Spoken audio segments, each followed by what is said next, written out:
전 세계가 발칵 뒤집어졌습니다. 전 세계 LNG 운반선의 70%를 건조하는 조선 강국 대한민국. 하지만 그 핵심 기술인 화물창은 무려 45년 동안 프랑스 기업이 독점해 왔습니다. 배 한 척당 190억 원의 기술료. 지난 20년간 프랑스로 흘러간 돈만 4조 원. 우리가 배를 만들수록 그들은 더 부자가 되었습니다. 그러나 올해 그 사슬이 끊어졌습니다. 삼성중공업의 KCC. 영하 163도의 극한 테스트를 버티며 기술 종속의 시대를 스스로 깨버 한국. 도대체 어떻게 불가능을 뒤집었을까요? 지금부터 이야기 시작하겠습니다. 저는 이야기를 처음 들었을 때 말이 나오지 않았어요. 전 세계 LNG 운반선의 약 70%를 건조해 온 한국 조선업계. 그 심장에 자리하던 화물창 기술이 45년간 한 기업에 장악되어 있었다는 사실을 마주하고 저는 믿을 수 없었죠. 그 화물창 기술이란 영하 163도 바닷가 파도 위에서도 액화천 연가스를 안전하게 담아낼 수 있는 초국한 환경을 견뎌내야 하는 설계와 시공의 집약체였어요. 그런데 그 기술을 한국이 수십 년간 만들어내지 못했고 결국 매 건조마다 도면 한 장이 저 멀리 프랑스 기업의 주머니로 들어갔다는 사실에 저는 분노와 무력감이 함께 밀려왔습니다.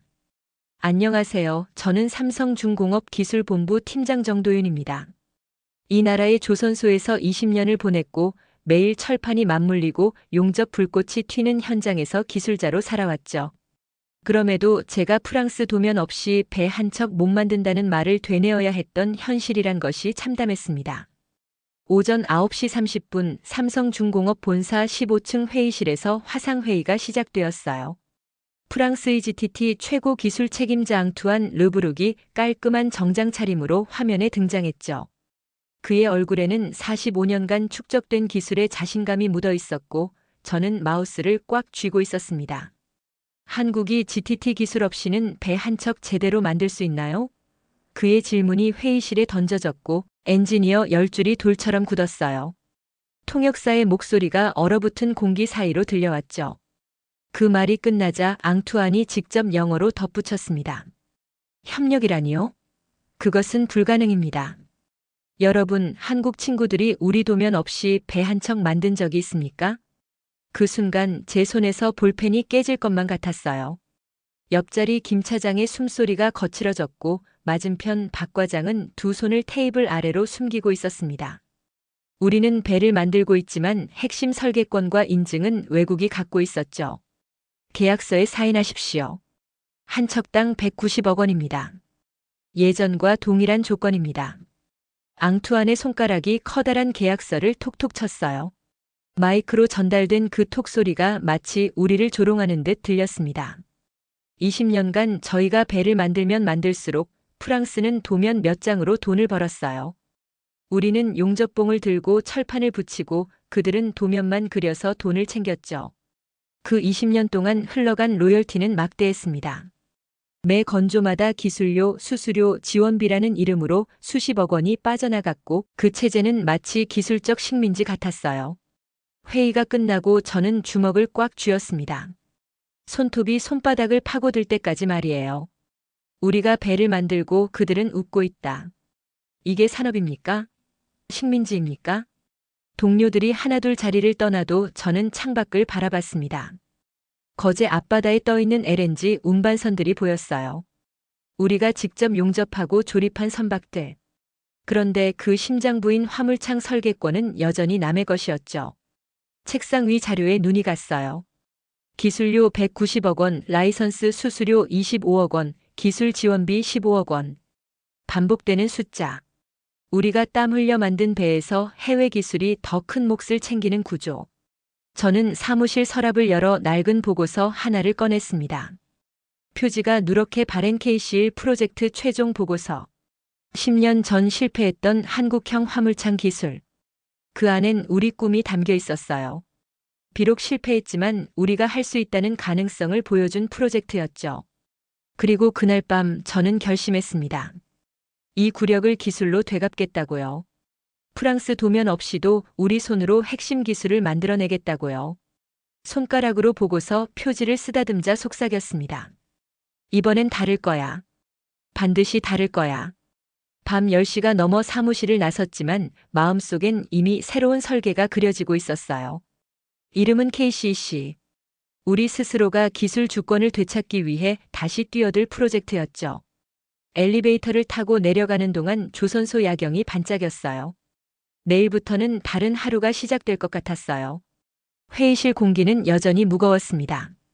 동료들이 하나둘 떠나면서 던진 말이 귓가에 맴돌았죠. 또 190억이네. 언제까지 이럴 건가? 김 차장의 한숨 섞인 목소리. 박 과장의 말없는 반응. 20년간 이런 굴욕이 반복되다 보니 분노보다는 체념이 먼저 나왔어요. 하지만 저는 조용히 책상을 열어 보고서를 꺼내 들었습니다.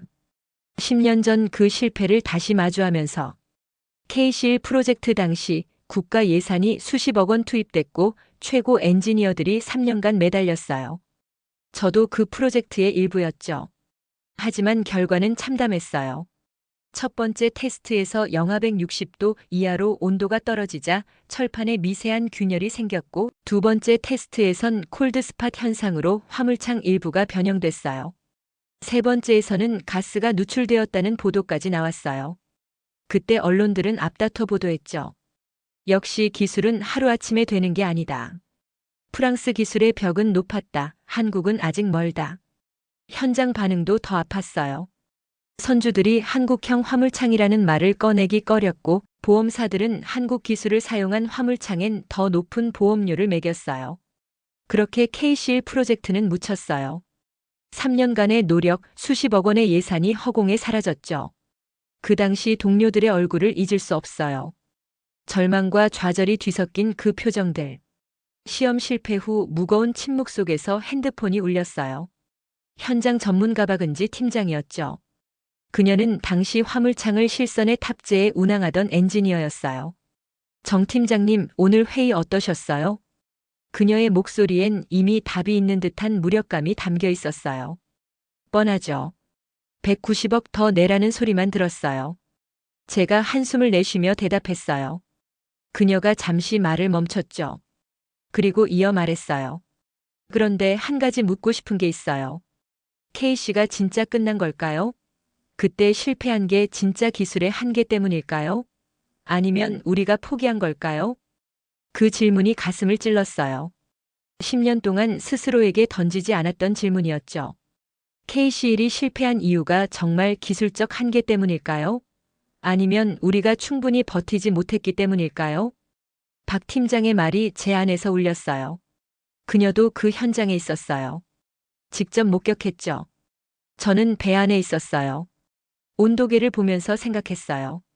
조금만 더 버티면 되는데 조금만 더 하고 말이에요. 그 말에 울컥했어요. 그 순간 우리가 놓친 게 있을지도 모른다고 생각했어요. 그래서 제가 물었죠. 다시 한번 해볼 수 없을까요? 이번엔 책상 쪽이 아니라 바다에서 시작해서 말이에요. 그녀의 제안이 예상 외로 컸어요. 10년 전 실패의 현장을 직접 경험한 사람이 다시 시작하자고 말하고 있었어요. 박 팀장, 그런데 이번엔 뭐가 다를까요? 예산도 없고 사람들 믿음도 없는데요. 믿음은 우리가 만들어가는 거죠. 그리고 예산은. 잠시 그녀가 멈췄다가 이어 말했어요. 비공식으로 해보면 어떨까요? KCC라는 이름으로요. 그 순간 번개 같은 영감이 스쳤어요. KCL의 실패를 딛고 일어서는 새로운 시작이었어요. 좋아요. 이번엔 조건이 있어요. 실패해도 끝까지 가는 거예요. 중간에 포기하지 말고요. 약속할게요. 이번엔 바다가 우리를 평가할 때까지 멈추지 않겠어요. 전화를 끊고 나서 저는 다시 KCL 보고서를 펼쳤어요. 실패한 데이터들 사이에서 희망의 단서를 찾고 있었죠. 분명 우리가 놓친 부분이 있을 거예요. 프랑스가 45년 동안 독점해온 기술이라고 해서 영원히 따라잡을 수 없는 건 아니니까요. 창밖으로 거제 앞바다가 보였어요. 수많은 LNG 운반선들이 떠 있었죠. 그 배들 중 하나에 우리 기술이 들어갈 수도 있겠다는 생각이 들었어요. 아직은 꿈 같은 이야기였지만 꿈에서 시작되지 않는 현실은 없잖아요. 그로부터 일주일이 지났어요. 새벽 2시 30분 연구동 7층. 불이 꺼지지 않은 실험실에 7명의 엔지니어가 모여 있었어요. 공식적으로 다른 프로젝트를 진행하는 것처럼 보였지만 실제로는 전혀 다른 일이 벌어지고 있었어요. 모두 KC1에 참여했던 사람들이었죠. 화이트보드 앞에서 이상민 주임 연구원이 지우개를 들었어요. 기존 설계를 다 지워야 할 것 같아요. 제가 고개를 끄덕였죠. 맞아요. 이번엔 베끼기가 아니라 창조부터 시작해야죠. 그 말이 마치 의식 같았어요. 10년 전 실패의 흔적들을 모두 제거하듯 화이트보드 위에서 지워졌어요. 박은지가 연구실 문을 열고 들어왔습니다. 손에는 커피 7잔이 든 캐리어였죠. 늦은 시간에 죄송해요. 하지만 약속은 약속이니까요. 우리는 원형으로 앉아 KCEC의 첫 회의를 시작했어요. 회사 차원에선 비밀 프로젝트였어요. 정부 지원은 없었지만 삼성중공업이 자체 예산을 투입했어요. 일단 KC1이 실패한 이유부터 정리해 봅시다. 박은지가 노트북을 열며 말했어요. 영하 163도에서 철판 균열, 콜드스팟 가스 누출. 이 세 가지가 주요 문제였어요. 이상민이 손을 들고 말했어요. 그런데 프랑스 GTT는 이 문제들을 어떻게 해결했을까요? 그게 바로 우리가 알아내야 할 부분이에요. 제가 펜을 톡톡 치며 말했어요. GT의 특허 문서를 보면 핵심 기술은 공개되어 있지 않아요. 하지만 우리만의 방식으로 접근해 보죠. 다음 3시간 우리는 새로운 설계념을 정리했어요. 기존의 단순한 이중벽 구조가 아닌 2차 방벽의 완축을 추가하는 혁신 구조였습니다. 이론적으로는 가능한 것처럼 보였어요. 하지만 실제 테스트가 남아 있었죠. 박은지가 고개를 끄덕였어요. 저는 실험선을 준비해뒀어요. 소형이지만 실제 LNG를 담을 수 있는 테스트 베셀이요. 모두가 동시에 물었어요. 진짜요? 네. 폐기 예정이던 실험선을 개조했어요. 회사 차원에서 충분히 테스트할 수 있을 거예요. 그 순간 모든 사람의 눈이 반짝였어요. 이론만이 아니라 실제로 바다에서 테스트할 수 있다는 뜻이었으니까요. 다음 날부터 본격적인 작업이 시작되었어요.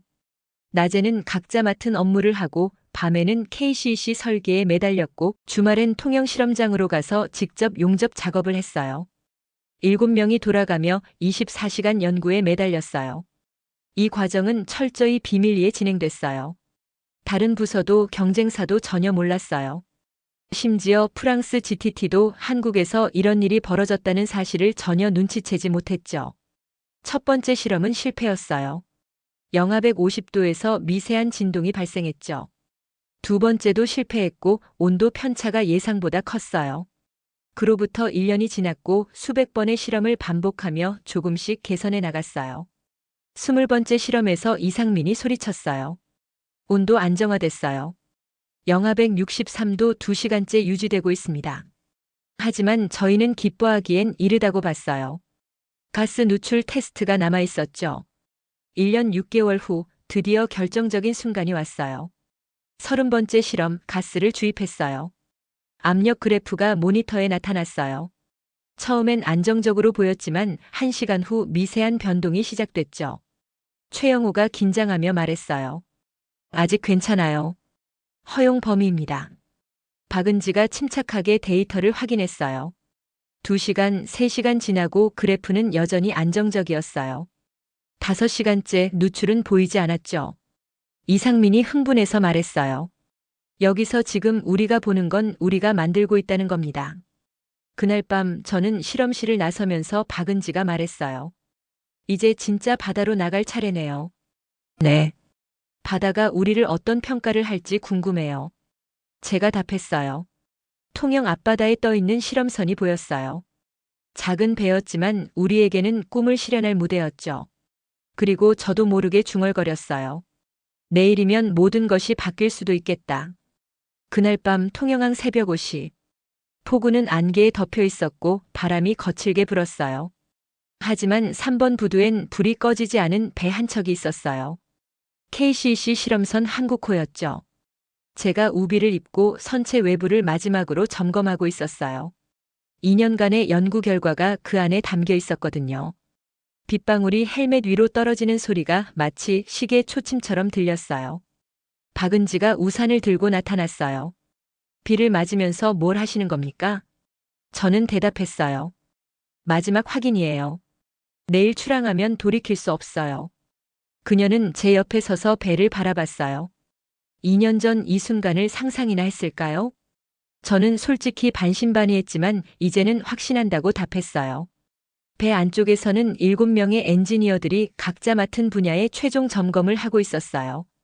이상민이 온도 센서를 하나하나 점검하며 정상 작동을 보고했고, 최영호는 압력 게이지 앞에서 엄지를 들어 보였어요. 김현수는 가스 주입 시스템 테스트를 마치고 안도의 표정을 지었어요. 선장실에서 박은지는 항해 계획을 재검토하고 있었죠. 통영에서 제주까지 약 350km 예상 항로 시간은 18시간이었어요. 저는 날씨가 어떤지 물어봤고, 그녀는 내일 오후부터 파도가 높아질 예정이지만 운항에는 지장 없을 것 같다고 답했어요. 그때 연구실에서 급한 목소리가 울렸어요. 압력 그래프에 이상이 있다는 외침이었죠. 제가 급하게 뛰어갔어요. 모니터 화면에 빨간 선이 미세하게 흔들리고 있었어요. 제 심장이 쿵쾅거렸어요. 만약 화물창에 문제가 있다면 모든 계획이 수포로 돌아갈 수 있었거든요. 2차 방벽에서 미세한 압력 변동이 감지되고 있습니다. 정확한 수치를 확인해 보니 변동폭이 0.02바. 허용 기준치 0.05바였어요. 아직 안전 범위이지만 그 한계선이 불안했어요. 박은지가 옆에서 말했어요. 이 정도면 괜찮아요. 실제 항해 중에는 더 큰 변동도 있을 수 있어요. 하지만 저는 불안했어요. 아무리 작은 문제라도 바다에서는 큰 사고로 이어질 수 있으니까요. 다음 3시간 동안 우리는 화물창 전체를 재점검했어요. 접합부, 센서, 배관까지 하나씩 확인했죠. 결과는 정상이었어요. 미세한 압력 변동은 측정 장비의 민감도 때문이었어요. 이상민이 안도의 한숨을 내쉬며 말했어요. 다행입니다. 하지만 제 마음은 여전히 무거웠어요. 10년 전 KC1도 초기 테스트에선 정상이었으니까요. 문제는 항상 예상치 못한 순간에 찾아왔어요. 2025년 4월 12일 새벽 5시. 통영항의 안개는 마치 전장의 연기처럼 낮게 깔려 있었고, 거제만을 감싸던 바람은 크레인마다 삐걱대는 소리를 냈습니다. 하지만 3번 부두에는 밤새 불이 꺼지지 않은 배 한 척이 정박해 있었어요. 바로 KCC 실험선 한국호였죠. 전날 밤까지도 화물창 최종 점검이 이어졌습니다. 저는 우비를 입고 선체 외벽을 손전등으로 하나하나 비추며 마지막 확인을 하고 있었죠. 비가 흩뿌리며 헬멧에 떨어졌고 그 소리가 마치 시계 초침처럼 느껴졌습니다. 그때 박은지가 우산을 들고 다가왔어요. 이 시간에 비도 오는데 뭘 하세요? 내일 출항하면 이제 돌이킬 수 없으니까요. 마지막으로 확인하고 싶었어요. 그녀는 제 옆에 조용히 서서 함께 배를 바라봤습니다. 2년 전엔 이 순간을 상상이나 했을까요? 솔직히 전 자신 없었어요. 그런데 지금은 확신이 들어요. 배 안에선 7명의 팀원들이 각자 맡은 분야의 점검을 마무리하고 있었습니다. 이상민은 온도 센서를 하나하나 점검했고, 최영호는 압력 게이지 앞에서 엄지를 치켜들었어요. 김현수는 가스 주입 시스템 체크를 끝내고 조심스레 고개를 끄덕였죠. 우리는 말없이 서로의 눈빛만으로 확인했어요. 이제 진짜 시작이다. 오전 6시 30분. 드디어 한국호가 통영항을 떠났습니다. 잔잔한 물결 위에 떠오르는 햇살이 선체를 비추며 마치 바다가 우리 여정을 배웅해주는 듯 했죠. 거제대교 아래를 지나며 저는 깊게 숨을 들이마셨습니다.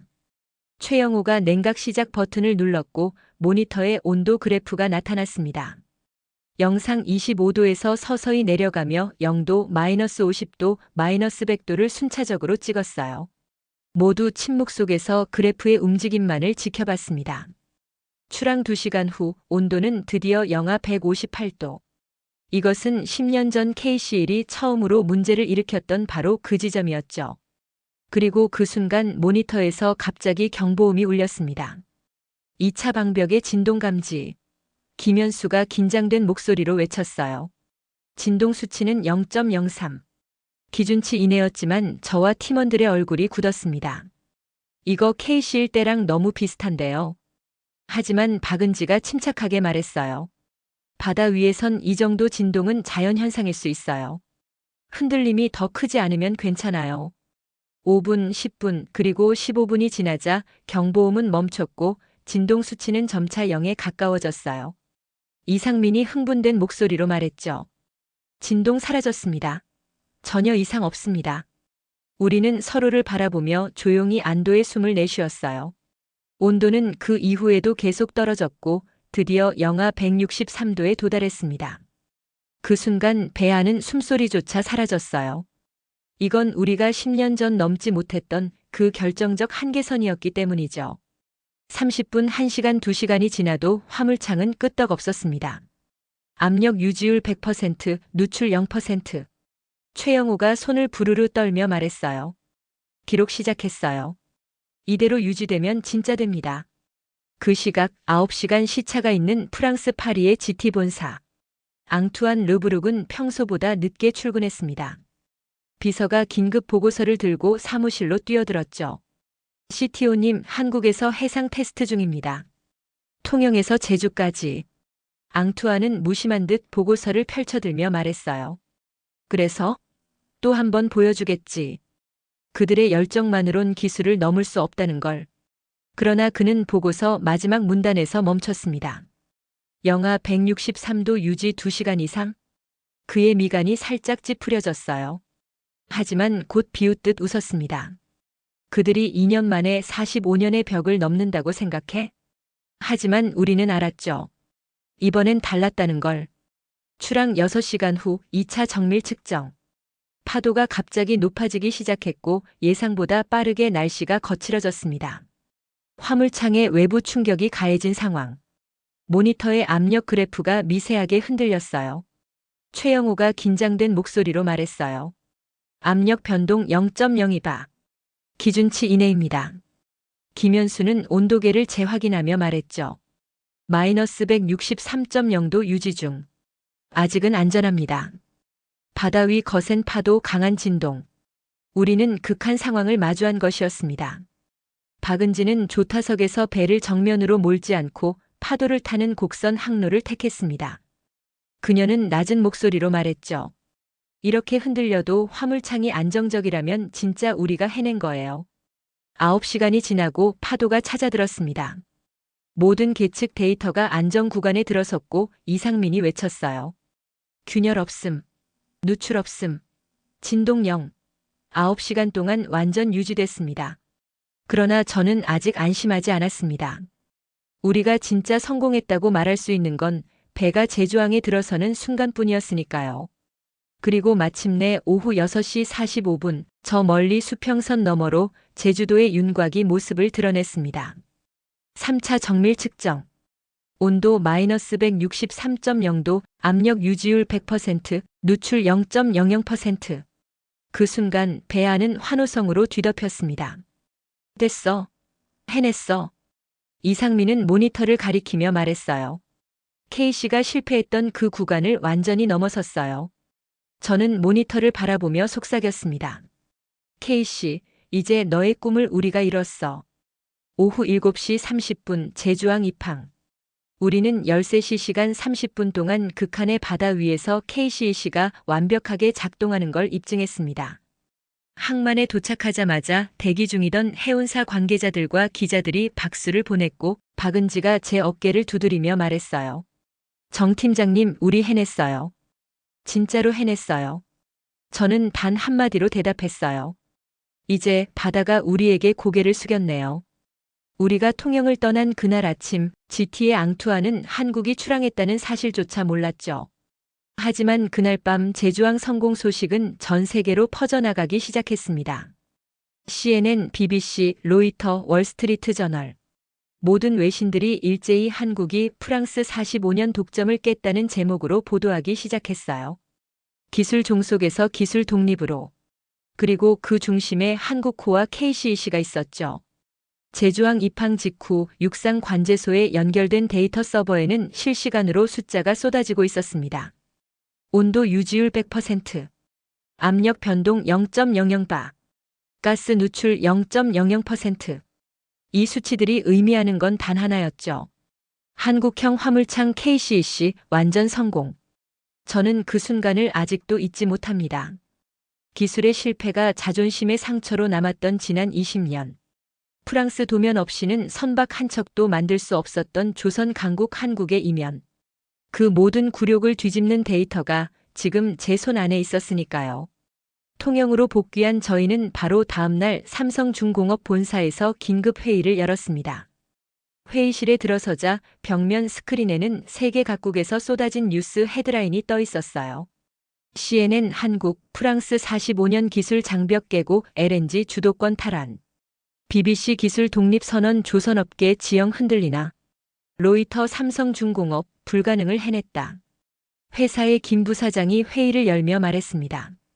여러분 축하합니다. 하지만 이제부터가 진짜 시작입니다. 그는 곧바로 KCC 상용화 로드맵을 공개했습니다. 한국 조선 3사가 공동으로 이 기술을 표준화하고 전 세계 조선소에 라이선스를 제공하는 구조. 그리고 GT가 했던 것처럼 독점은 하지 않되 합리적인 가격으로 공정하게 공유하겠다는 철학도 함께 발표했어요. 그 순간 제 휴대폰에 낯익은 이름이 메시지를 보냈습니다. 앙투안 르브룩. 그는 단 한 줄의 메시지를 보냈어요. 한국의 성공을 진심으로 축하합니다. 기술 협력에 대해 논의할 의향이 있습니다. 화면을 본 박은지가 고개를 갸우뚱하며 웃었습니다. 45년간 독점하던 분이 이젠 협력을 요청하네요. 저도 고개를 끄덕이며 말했죠. 이제 입장이 바뀐 거예요. 기술도 자존심도. 그리고 며칠 뒤 산업통상자원부는 긴급 브리핑을 열고 한국이 LNG 화물창 기술을 완전히 자립했다고 공식 발표했습니다. 연간 최소 5조 원의 로열티 유출이 중단되고 향후 10조 원이 넘는 수출 효과를 기대할 수 있다고 밝혔어요. 국가 전체가 이 순간을 기다려왔던 겁니다. 프랑스 GT 본사에선 긴급 이사회가 열렸고 앙투아는 그 자리에서 사직서를 제출했습니다. 그가 떠나는 순간 GT의 45년 독점 시대는 역사 속으로 사라졌습니다. 전 세계 조선 시장은 이제 한국 기술의 시대에 진입한 것이었어요. 그로부터 6개월 후, 저는 다시 통영 조선소의 설계실을 걷고 있었습니다. 예전에는 벽마다 GT와의 라이선스 계약서가 걸려 있었는데 지금은 그 자리에 KCC 국제인증서가 당당히 걸려 있었어요. 젊은 엔지니어들이 설계도를 들고 분주히 오가는 모습 속에서 저는 과거의 제 모습을 봤습니다. 달라진 건 이제 그 설계도 위에 외국 회사 로고가 아닌 대한민국이란 이름이 새겨져 있다는 사실이었어요. 그날 오후 박은지가 환한 얼굴로 연구실로 뛰어들어왔습니다. 정 팀장님, 드디어 나왔어요. 첫 수출 계약이. 어디요? 카타르? 아니요, 프랑스요. 프랑스의 신생 조선사가 KCC 기술을 도입하기로 결정한 것이었습니다. 빌려 쓰던 기술을 이젠 우리가 빌려주는 입장으로 바뀐 거였죠. 그 사실이 얼마나 감격스러웠는지 모릅니다. 저녁엔 카타르 국영 해운사의 기술 담당자들이 통영을 방문했습니다. 그들은 직접 실험 기록과 설계를 확인하고 말했죠. 당장 계약 협상에 들어가고 싶습니다. 이 기술은 앞으로 20년을 책임질 기술입니다. 저는 생각했습니다. 우리는 이제 기술 종속국이 아니라 기술 선도국이 되었다는 것. 20년간 참고 참아온 굴욕의 시대를 넘어서 이제는 우리가 세계 기술의 기준을 세워야 할 시간이 된 것이죠. 밤이 깊어갈 무렵 저는 연구동에 혼자 남아 있었습니다. 화이트보드에는 새로운 문구가 적혀 있었어요. KC3 프로젝트 바다보다 깊은 기술을 향해. 다음 도전은 수소 운반선 화물창이었습니다. 미래 에너지 시장에서 가장 중요할 기술. 우리는 그 준비를 지금부터 시작하고 있었죠. 그 순간 창밖으로 새로운 KCC 상업선 한국 호마이너스가 떠나는 모습이 보였습니다. 이번엔 실험선이 아니라 실제로 화물을 싣고 대양을 건너는 첫 운항이었습니다. 목적지는 카타르. 한국 기술로 만든 화물창이 처음으로 세계의 바다를 가르는 순간이었죠. 그 배의 옆면에는 이런 문구가 새겨져 있었습니다. 한국이 만들고 자존심이 움직인다. 그 문장을 보며 저는 생각했어요. 이제 정말로 기술 주권이라는 단어를 자신 있게 말할 수 있게 되었구나. 수많은 밤을 새우며 수십 번의 실패를 거듭하고 10년 전 실패한 KC1의 그림자까지 딛고 일어나 우리는 해냈습니다. 도면 한 장에 190억을 내던 시대는 끝났고 이제는 우리가 그 도면을 만들고 세계로 수출하는 나라가 되었습니다. 그리고 이 모든 과정의 중심엔 이름도 빛도 없이 조선소에서 철판을 붙이던 수천 명의 기술자들이 있었습니다. 오늘 이 영상이 이들의 땀과 눈물을 조금이라도 세상에 전할 수 있기를 바랍니다. 기술은 단순한 설계도가 아니라 포기하지 않는 의지에서 완성된다. 불가능처럼 보이던 45년의 벽도 끝까지 밀고 나간다면 무너뜨릴 수 있다. 구독자 여러분, 오늘 보신 영상은 어떠셨는지요? 1초면 가능한 구독과 좋아요 부탁드리며 앞으로 더 마음 따뜻하고 한국의 놀라운 이야기를 찾아뵙겠습니다. 영상 봐주셔서 감사드리며 지금까지 감동 소식이었습니다.